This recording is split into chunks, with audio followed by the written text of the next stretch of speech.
But first this morning, whether it's a natural disaster like Hurricane Katrina or a man-made catastrophe like that BP oil spill, it's a guarantee that sooner or later, institutions and businesses will find themselves in a crisis situation. And according to the U.S. Department of Commerce, nearly half of the nation's companies will not survive a crisis when it hits. Why? Well, according to one local PR professional, it's because they don't have a crisis management plan already in place. This morning, from the scandal at Penn State to the ongoing problems at FSCJ and more, Jason Mudd, owner of Axia Public Relations in Jacksonville, discusses the biggest winners and losers in crisis situations as he unveils the tips in his new ebook, Managing Public Relations in a Crisis. Jason Mudd, good morning. Good morning, Melissa. Pleasure to be here. Good to have you on the show. This is very timely information for all sorts of reasons. And our question to callers this morning, has your business ever faced a PR nightmare, a crisis? What did you do? And what do you think of the way major institutions are handling their bad publicity, whether it's Penn State, FSCJ, even Barack Obama and Mitt Romney? Let us know your thoughts. 549-2937, that's 549-2937. Send your emails to firstcoastconnect@wjct.org. Tweets to @MelissaInJackson. This ebook is available now. Managing Public Relations in a Crisis. I was struck by that data point right off the top that I mentioned. According to the federal government, the Department of Commerce, nearly half the nation's businesses don't have this type of plan, and if something bad happens, they will almost certainly go out of business, correct? Well, our numbers show 40%, Melissa, and that's a pretty good number.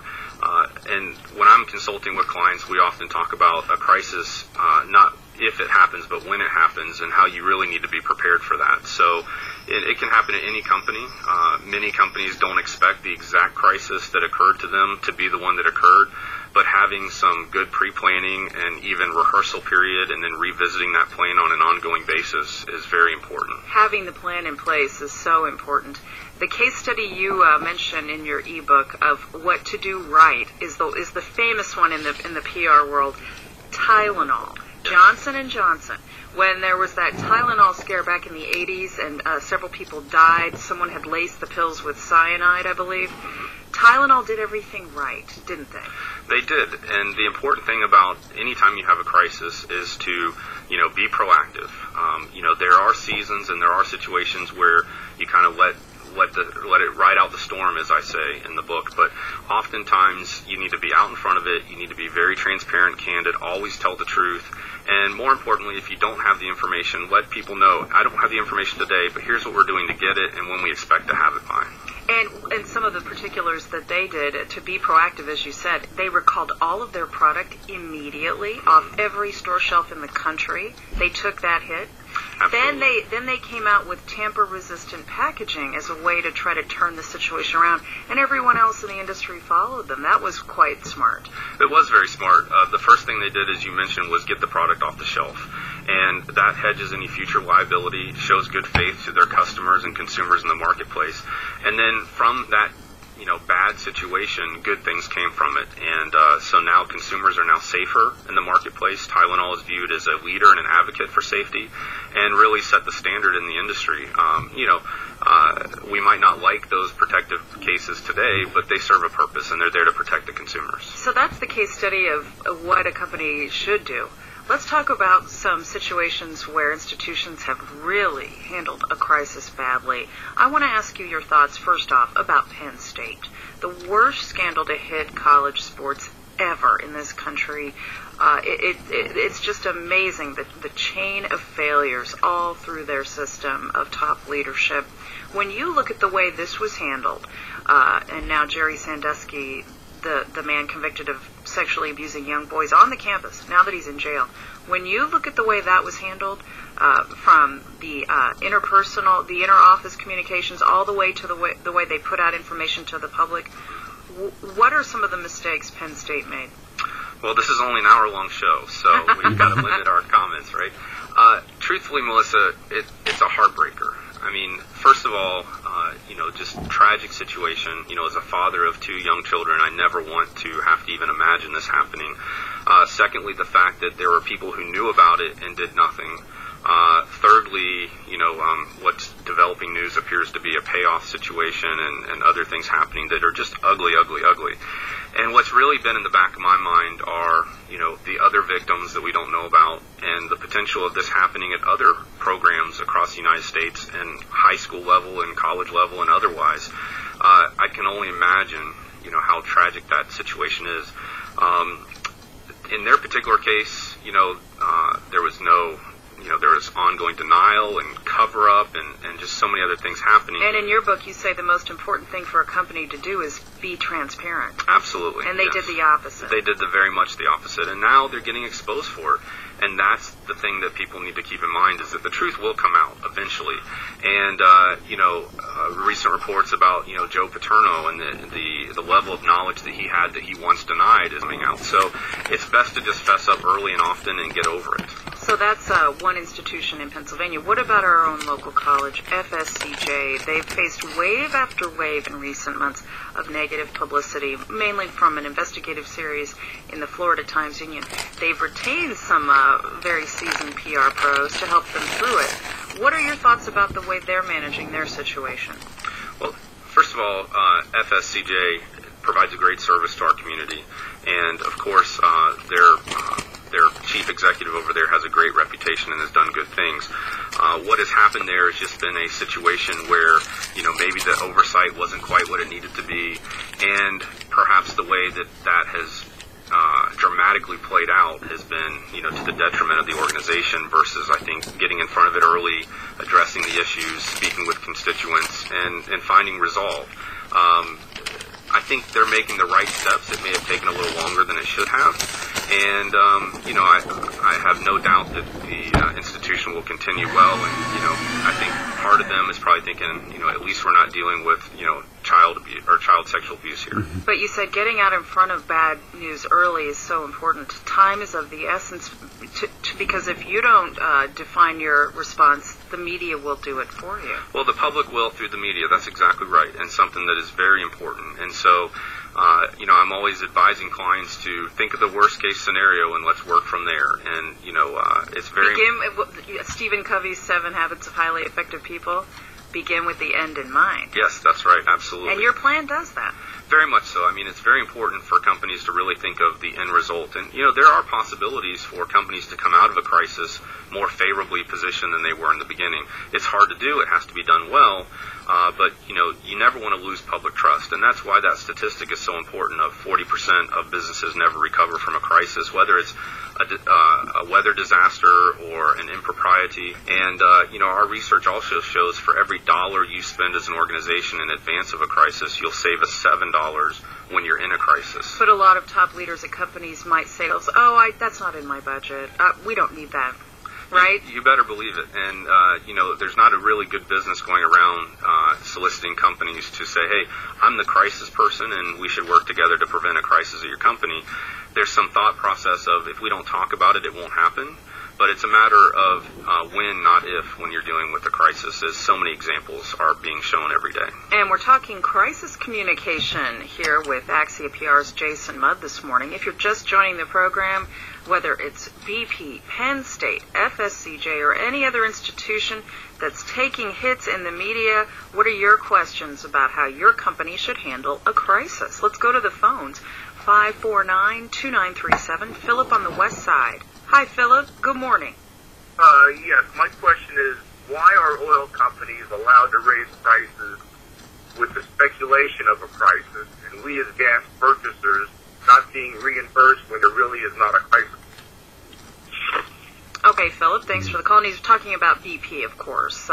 Let's talk a little bit about that crisis, how they handled it, and what he's talking about today. Sure. Melissa, I actually didn't hear the caller very well, but I think what he said is... Yeah, put your headphones on, sorry. Basically what he said is oil companies can drive up prices. They can use publicity from a crisis situation to drive up prices and blame it on speculation in the oil market, I think was the gist of what he said. Sure.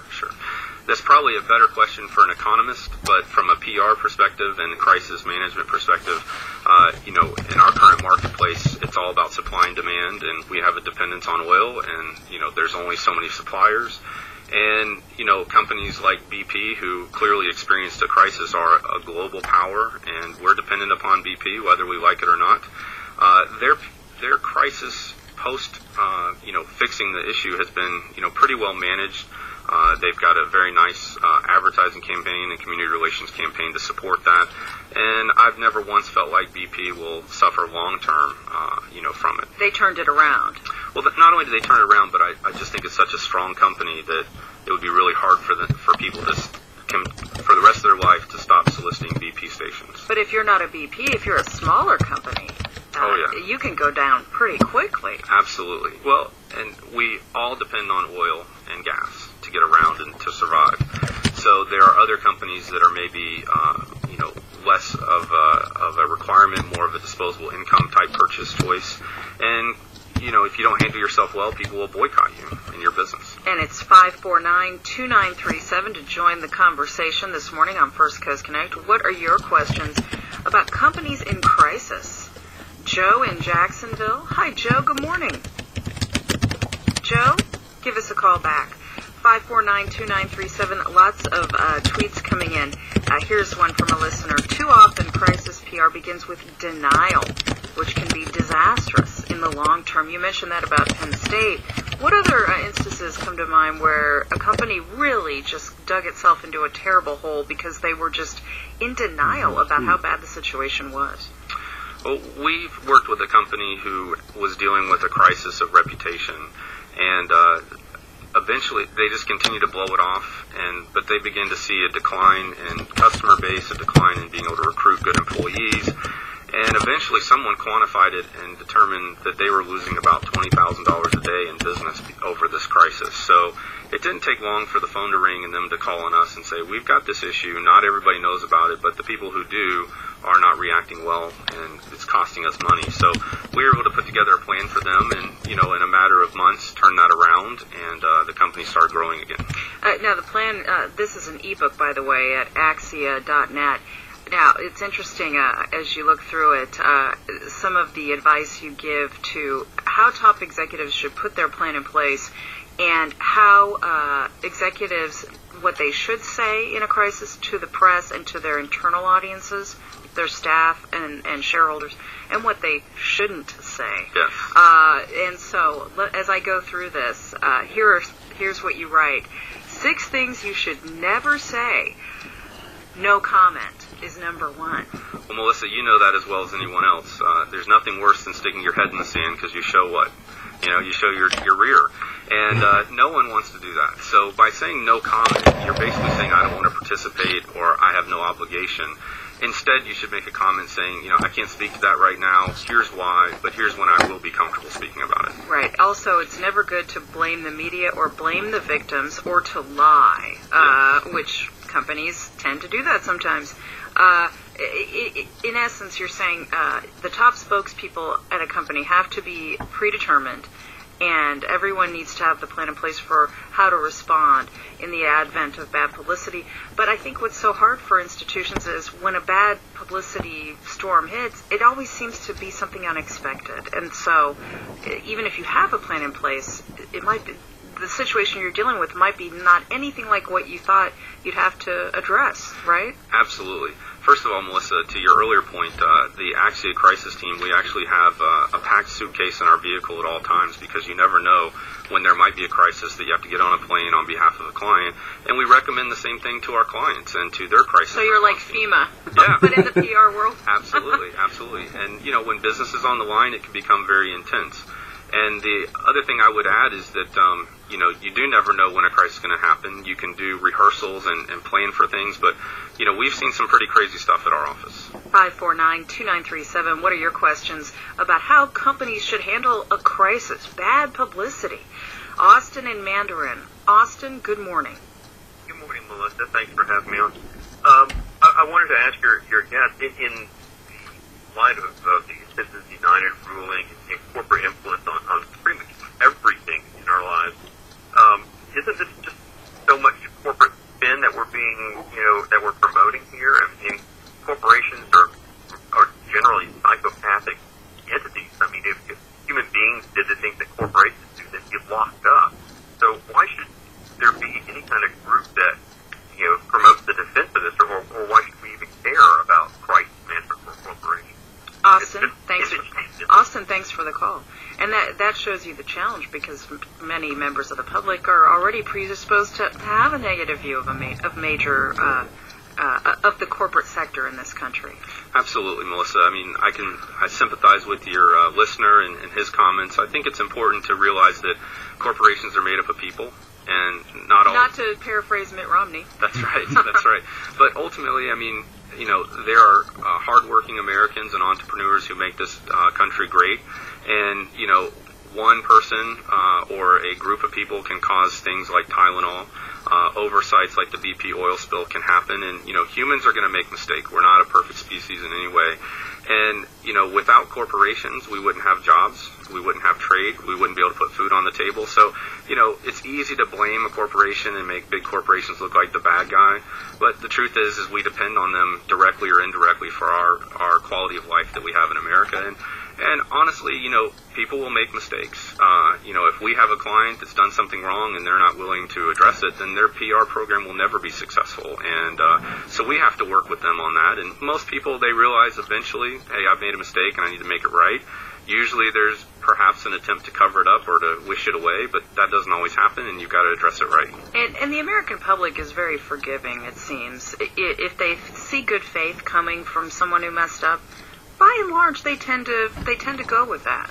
I couldn't agree with you more. That's exactly right. And that's why, I knew, for example, during the BP crisis that, eventually this will pass. And, as I mentioned earlier in the book, we call it riding out the storm. And sometimes you just have to move on and know that that's a part of your history, and you don't necessarily embrace it, but you have to move on. 549-2937, Nancy in Orange Park. Hi, Nancy. Good morning. Hi. When you mentioned this Tylenol at the beginning of the show, I thought that was well handled by Tylenol at that time. But in the early 90s or so, they did not have a test for hepatitis C yet. And now I don't know if it's true that the American Blood Bank knew that the blood supply was tainted and did not alert the public because they did not have a cure for it yet. But Tylenol, acetaminophen, which is Tylenol, and alcohol, has been proved to be a toxin. And people started coming down with different forms of liver failure. People wandering around confused, some cases of death.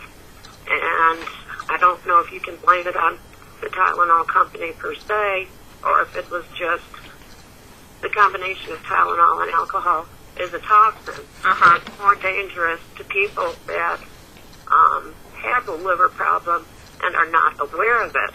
Okay. So, Nancy, thanks for the call. Thanks, Nancy. Jason, what about that?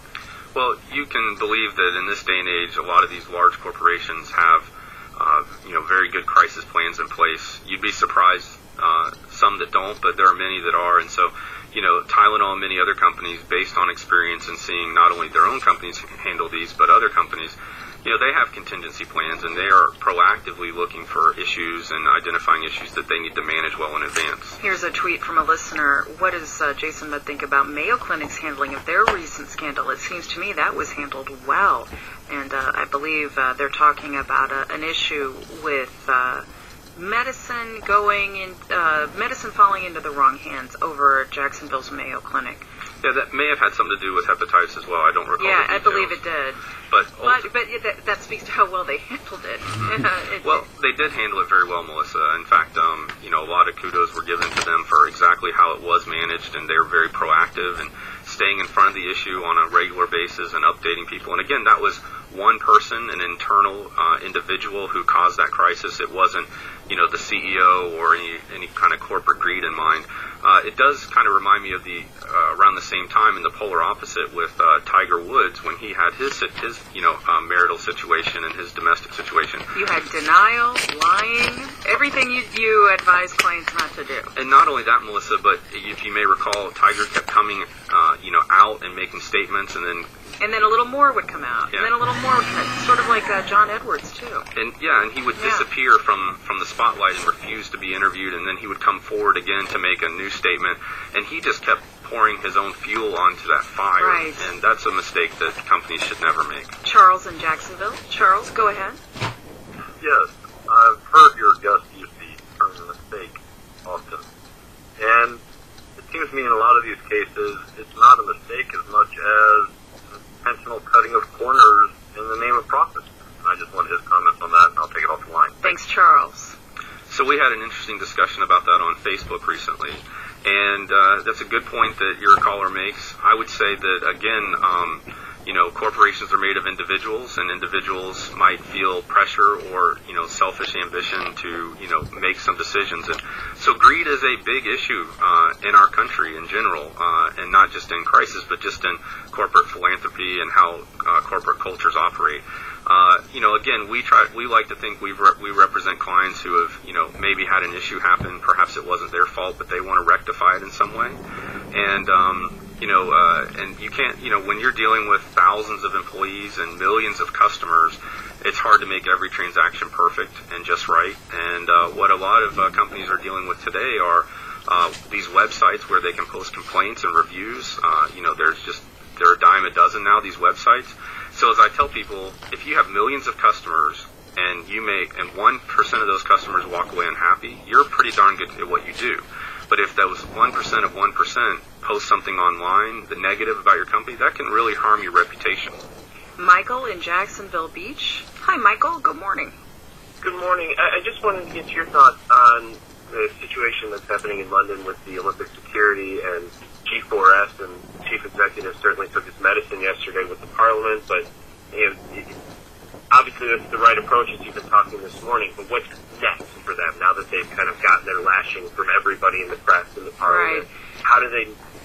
They're having, Thanks, Michael. Yeah, they're having the government officials in London and the Olympic Committee, all sorts of issues with traffic and security in London's urban core as they, lock the city down for the Olympics. It's a time when a city wants to shine on the world stage, and instead, Jason, they're dealing with all this negative publicity. Not good. Well, Melissa, that makes me think of the old saying, no good deed goes unpunished, right? Uh-huh. So, of course, London looked at this as an opportunity, and of course there's going to be challenges, there's going to be people that get arrested, there's going to be, in the Olympics in the past years we've seen scandals. I mean, those things happen, and so you have to be prepared for them. Hopefully they did some crisis planning. I'm sure they're getting good counsel, and they'll be working through those issues. But ultimately, that's what every companies look at, successful or otherwise. You need a contingency plan. You need to be prepared to respond and respond appropriately, and with some rationale, not with emotion. And here's a question for you coming from a listener on Twitter. Why not just use advertising to overcome a crisis? How is PR better? I love that question. That's a good one. So BP is using advertising today to support their post-crisis situation. Truthfully, advertising is great when it supports content, but viewers and listeners tune in to content to get their news and get their information. And so I recommend to my clients they become part of the conversation and they engage in interviews like this to tell their story and allow for people to call in and address the issues individually. And then they can use their marketing dollars to, as I like to say, PR builds a brand and advertising supports it. So use PR to build your crisis case and your positive reputation and your turnaround. Then use advertising as BP has to support it afterwards. Well, fascinating to speak with you. It's certainly a timely topic. Thanks for joining us. My pleasure, Melissa. Thank you. Jason Mudd is the owner of Axia Public Relations in Jacksonville. His new ebook is available online at the Axia.net website. It's Managing Public Relations in a Crisis.